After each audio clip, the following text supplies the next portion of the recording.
नमस्कार साथियों, मैं सुंदरम पटेल स्वागत करता हूं आप सभी का अपने इस यूट्यूब चैनल पर। जैसा कि आप लोग जानते हैं, आज 24 जनवरी है और कल शुक्रवार था, यानी कि 23 जनवरी। तो ऑलिव बोर्ड का जो हर शुक्रवार को फ्री मॉक टेस्ट आता है, तो हम लोग यूपीएसआई का सॉल्व कर रहे थे। तो मैंने कल यूपीएसआई का सॉल्व किया था, लेकिन इंटरनेट का इशू था, तो वीडियो शूट तो कर लिया था लेकिन वो अपलोड नहीं कर पाया था। तो मैंने दोबारा से आज शूट किया है इसका वीडियो, तो आज मैं उसको अपलोड करूँगा। तो बात करते हैं इसमें कितना कितना मेरा स्कोर रहा है और क्या आप लोग का सेफ स्कोर रह सकता है। सेक्शन वाइज आपको कितना कितना अचीव करना चाहिए और टाइम कितना लगने वाला था और डिफ़िकल्टी लेवल कैसा था पूरे ओवरऑल एग्ज़ाम का, सॉरी मॉक टेस्ट का। तो इस पर बात करेंगे आज। तो बात करते हैं सेक्शन वाइज। तो सबसे पहले मैं हिंदी की बात करूँ तो हिंदी में मेरा 34 बना हुआ है। और हिंदी में मैं बताऊं तो कितना आप लोग का सेफ स्कोर रहना चाहिए। तो हिंदी में अगर आप 33 सवाल कर रहे हैं तो ठीक कर रहे हैं, तो इतना इसमें करने लायक था। और टाइम की बात करूँ हिंदी में मेरा तो 10 मिनट और 16 सेकंड का टाइम लगा था हिंदी में। ओएमआर फिल करने के साथ साथ मैं मतलब कि क्वेश्चन फिल करता हूँ, क्वेश्चन सॉल्व करता हूँ और मोबाइल पे टिक करता हूँ, उसके बाद में ओएमआर पे भी फिल कर देता हूँ। तो उसके बाद मैं हिंदी का 34 बना। और रीजनिंग की बात करूँ तो रीजनिंग में भी मेरा 34 बना हुआ है।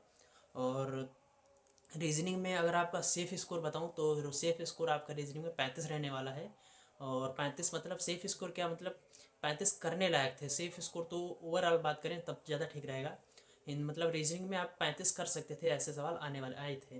तो टाइम की बात करूँ तो रीजनिंग में मेरा 36 मिनट और 5 सेकंड 50 सेकंड, यानी कि 37 मिनट के आसपास मेरा टाइम इसमें लग गया था। तो रीजनिंग मतलब कि टाइम टेकिंग थी और अच्छे सवाल आए थे। तो 35 के आसपास अगर आप सवाल कर रहे हैं, 34 भी कर रहे हैं तो ठीक कर रहे हैं, कोई दिक्कत वाली बात नहीं है। क्योंकि एक आध जो है सिली मिस्टेक हो जाती हैं, तो वो सभी के साथ होती हैं, उसमें कोई दो राय नहीं है। और मैथ्स की बात करूँ तो मैथ्स में भी आज मेरा 34 बना हुआ है। आज मतलब क्या 23 जनवरी को मेरा हिंदी में 34 था और मैथ में भी 34 था और रीजनिंग में भी 34 था। इन तीनों में ही मेरा 34 स्कोर आया होता। मैथ्स में अगर सेफ स्कोर की बात करूँ तो मैथ आसान था, बहुत ज़्यादा कैलकुलेटिव साइड नहीं था। और रेगुलर बेसिस जो कॉन्सेप्ट थे उसी पे सवाल आ रहे थे। बहुत ज़्यादा कोई ऐसा सवाल नहीं था जो जिसमें आप बहुत ज़्यादा दिमाग भिड़ाने वाला हो, तो ऐसा कोई सवाल नहीं था। तो 35 के आसपास अगर आप स्कोर कर रहे हैं तो ठीक कर रहे हैं। और बात करूँ मेरा टाइम इसमें कितना लगा था तो 42 मिनट और 37 सेकंड का टाइम इसमें लग गया था। यानी कि टाइम करीब 40-42 मिनट मेरा मैथ्स में लगता ही है। तो ऑन एन एवरेज टाइम लगा था मैथ्स में भी। और रीजनिंग में मेरा थोड़ा 36 मिनट के आसपास लगा है और वैसे मेरा 33 या 32 मिनट के आसपास लग रहा था। और जीएस की बात करूँ तो जीएस में मेरा 28 बना हुआ है। और सेफ स्कोर की बात करूँ जीएस में, यानी सेफ स्कोर का मतलब क्या है कि कितने क्वेश्चन करने लायक थे जीएस में। तो अगर आप 26 क्वेश्चन कर रहे हैं तो ठीक कर रहे हैं जीएस में। और समय की बात करूँ तो जीएस में 13 मिनट 37 सेकंड का टाइम लग गया था। और ओवरऑल स्कोर की बात करूँ तो ओवरऑल स्कोर मेरा 130 सवाल से भी, यानी कि 325 नंबर बने थे।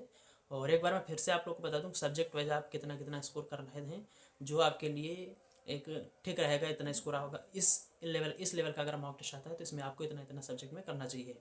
तो हिंदी की बात करूँ तो हिंदी में आपको अगर 33 या इससे ज़्यादा आ रहे हैं तो ठीक कर रहे हैं। और रीजनिंग की बात करूँ रीजनिंग में 35 आ रहे हैं, ठीक कर रहे हैं। और मैथ्स की बात करूँ मैथ्स में भी अगर 34 से 35 सवाल कर रहे हैं तो आप सही कर रहे हैं। और जीएस की बात करूँ तो जीएस में 26 सवाल या 25 सवाल करने लायक थे। और ओवरऑल स्कोर की बात करूँ तो 320 या फिर 332.5, सॉरी 22.5, यानी कि 128 से 32 सवाल अगर आप कर रहे हैं तो सही कर रहे हैं इतने। ऐसा जो इसका लेवल था ऐसा ठीक था। तो अगर ओवरऑल टाइम की बात करूँ तो मेरा 103 मिनट और 20 सेकंड टाइम लगा हुआ था, यानी कि 120 मिनट में, यानी 2 घंटे में। और 16 मिनट 40 सेकंड के आसपास मेरा समय बच गया था। और ओएमआर फिल हो गई थी साथ ही में। तो बहुत ज़्यादा टाइम का इशू मेरे साथ तो नहीं रहा है। और अगर आप लोग के साथ टाइम का इशू रहता है तो कमेंट कर दीजिएगा कौन से सब उसमें सेक्शन में आपको कितना ज़्यादा टाइम लग रहा है और टाइम मैनेजमेंट में अगर आपको कोई समस्या आ रही है। वैसे तो इसमें इतना ज़्यादा डिफ़िकल्टी लेवल हार्ड नहीं था कि आपको समय की ज़्यादा समस्या है। ओ एम आर भी आप आराम से फिल कर सकते हैं, क्योंकि मैंने ओ एम आर फिल की है। और 16 मिनट के आसपास मैंने समय बचा भी लिया। ओ एम आर मैंने फिल कर दी थी और ओ एम आर मैं अपलोड कर दूंगा साथ में, क्योंकि मैं ओ एम आर अपलोड करने को भूल जाता हूँ हर बार। तो इस बार मैं अपलोड कर दूंगा। बाकी सभी सेक्शन का जो आप लोग टाइम देख सकते हैं कितना कितना लगा हुआ है और कितना कितना मार्क्स आए हुए हैं। और रैंक की बात करूँ तो ऑडियो बोर्ड पर रैंक दिखता नहीं है, तो वो एक दो दिन बाद देखते हैं नहीं कि संडे वाला जब हो जाएगा उसके बाद संडे 3 दिन चलता है तो संडे हो जाएगा, उसके बाद शाम को या फिर सुबह उसका रैंक आप लोग को दिख जाएगा। तो 130 सवाल बने थे मेरे, 325 नंबर आए थे, तो 322.5 या फिर 320 के ऊपर अगर आप नंबर स्कोर कर रहे हैं तो आप ठीक कर रहे थे मैं इसमें। और इस वीडियो में इतना ही था। अभी मैं थोड़ी देर में मेघालय मॉक का जो सॉल्व किया था तो उसका मैं एनालिसिस करूँगा, उसमें थोड़ा अच्छा लेवल था और अभी मैं उसको अपलोड करूँगा वीडियो, तो उसे भी आप लोग देख लीजिएगा। वो तो आज ही मैंने दिया है, आज सैटरडे है। तो इतना ही था इस वीडियो में, और अगली वीडियो यही मेघालय मॉक की भाई मैं शूट करूँगा, वो मैं अपलोड कर दूँगा, तो वो आप लोग देख लीजिएगा। और तब तक के लिए नमस्कार, धन्यवाद, जय हिंद।